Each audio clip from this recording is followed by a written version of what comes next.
गांव में लोगों की दिनचर्या समाप्त हो रही थी।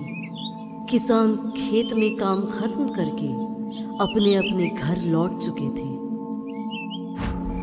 गांव से कुछ दूर की पहाड़ी जंगल में उस अनोखे दानव की अभी नींद खुल ही रही थी। ऐसे दुर्गम जगह पे रहने वाला ये दानव हर शाम सोमनगर के खेतों में अपनी भूख मिटाने चला जाता था। लेकिन आज किसानों ने उसे अनाज का भेंट नहीं चढ़ाया था। उसकी चमकीली आंखों में क्रोध और हैवानियत साफ झलक रही थी। शायद आज गांव वालों पर उसका प्रकोप बरसने वाला था।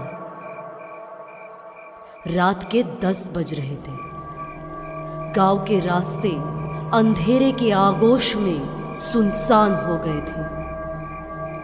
गली के नुक्कड़ के पास एक टपरी पर कुछ लोग बात कर रहे थे। अरे सरकार इतनी स्कीमें बनाती है, 24 घंटे बिजली देंगे, फलाना ढमकाना, फिर भी रात में 1 सेकंड के लिए भी बिजली नहीं रहती।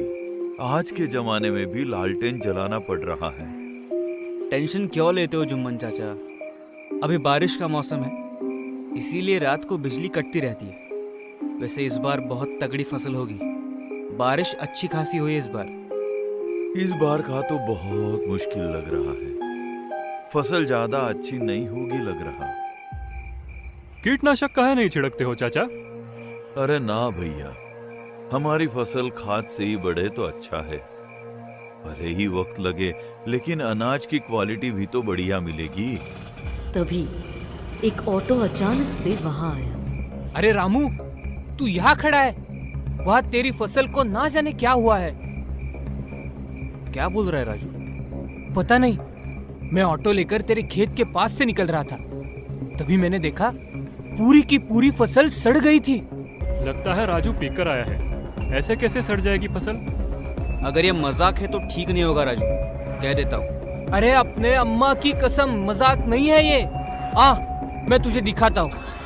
रामू जल्दी से राजू के ऑटो में जाकर बैठ गया। अरे रुको, मैं भी चलता हूँ। रुको, मेरी भी दुकान बंद करने का वक्त हो गया है, मैं भी आता हूँ। जल्द ही गांव का आबादी वाला हिस्सा पीछे छूट गया। मकानों पर लटकी हुई लालटेनें भी दिखना बंद हो गई थी। कुछ ही देर में तीनों रामू के खेत पहुंच गए। सामने का नजारा देखकर रामू का दिल बैठ गया। उसकी पूरी की पूरी फसल वाकई में सड़ गई थी। सच सच बताना रामू, क्या तूने इस बार अपना हिस्सा गांव के बाहर रखा था? रामू चुप रहा। उससे कोई जवाब देते हुए नहीं बना। चुप काहे हो बुड़बक? जवाब दे, तूने गांव के बाहर हिस्सा रखा था कि नहीं? वो दरअसल इस बार मैं भूल गया था चाचा। क्या भूल गया? हरामखोर!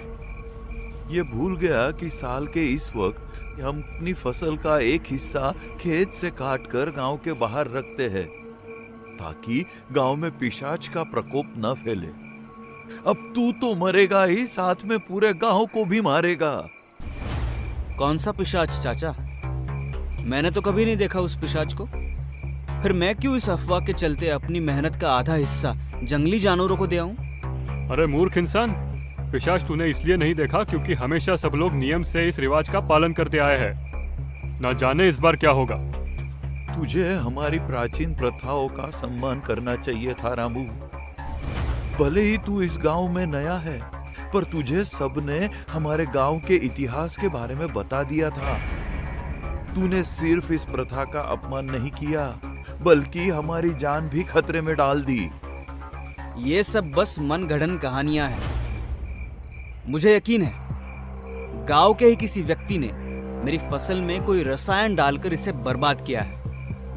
कल सुबह तक उसका पता भी जरूर लगा लूंगा। जिसे तू काल्पनिक पिशाच कह रहा है ना, गांव वाले उसे फसल का देवता मानकर उसकी पूजा करते हैं। हमारा यह मानना है कि पिशाच शक्तियों की वजह से ही कम बारिश में भी इस गांव की फसल बेहतरीन होती है। बदले में पिशाच बस एक फसल का हिस्सा ही तो चाहता है। बात सिर्फ एक हिस्से की नहीं है जुम्मन चाचा। अगर गांव वाले ऐसी बेतुकी बात पर यकीन करना चाहते हैं तो करे। मैं नहीं मानता किसी फसल देवता को। जिसको जो करना है कर ले। तभी मनोज और जुम्मन डर के मारे धीरे धीरे पीछे हटने लगे। अरे अब तुम लोगों को क्या हुआ? इतना घबरा क्यों रहे हो?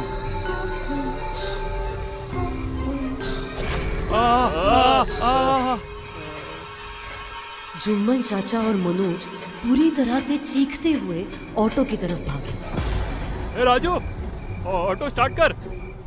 राजू बिना किसी प्रतिक्रिया दिए अपनी सीट पे आराम से बैठा था। अरे क्या हुआ? जल्दी ऑटो स्टार्ट करना। उस भयानक पिशाच ने रामू को मार डाला। हमें गांव में जाकर सबको उसके बारे में बताना होगा। तबाही, तबाही आने वाली है गांव में, तबाही। राजू, मुझे सदमा लगा है क्या? जल्दी ऑटो स्टार्ट कर, वरना हम सब भी मारे जाएंगे। राजू ने धीरे से अपना सर घुमाया। जुम्मन चाचा और मनोज को कुछ भी समझ नहीं आ रहा था। तभी एक विशालकाय भयानक हाथ ऑटो के अंदर बैठे जुम्मन की गर्दन पे जाकर कस गया। मनोज तुरंत ऑटो से निकलकर जुम्मन की मदद करने भागा। लेकिन ऑटो की रोशनी में उसने जो नजारा देखा वो किसी भयानक सपने से कम नहीं। उस पिशाच ने जुम्मन को मार डाला था और अब वो सीधा मनोज की तरफ देख रहा था। एक ही क्षण में मनोज ने अपने प्राण त्याग दिए।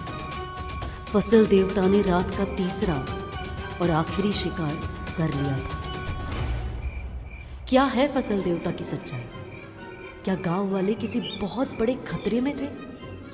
क्या कोई है जो गांव वालों को इस कहर से बचा सकता है? जानने के लिए जरूर